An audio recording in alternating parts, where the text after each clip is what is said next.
आज कलम उठाया तो जान के ऊपर शायरी लिखे हैं, ध्यान से सुनिएगा मेरे दोस्त। तुम्हें निगाहों में बसाने को दिल चाहता है, तुम्हारी बाहों में आने को दिल चाहता है। ये दिल तुमसे इतनी मोहब्बत करता है, तुम्हें अपनी जिंदगी बनाने को दिल चाहता है।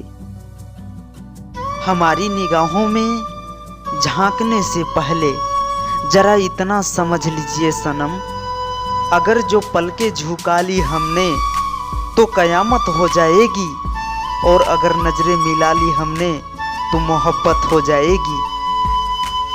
जिंदगी में तुम्हारा साथ ही बहुत है, हाथों में हमारे तुम्हारा हाथ ही बहुत है।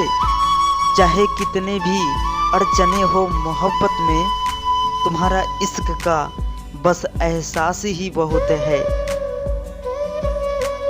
तुम मुझे चाहो या ना चाहो, इसमें मेरा कोई जोर नहीं। मेरा दिल तो क्या, मेरा रूह भी बस तुम्हारे लिए ही तड़पते हैं। मेरी हर सुबह तुम हो, मेरी जिंदगी तुम हो।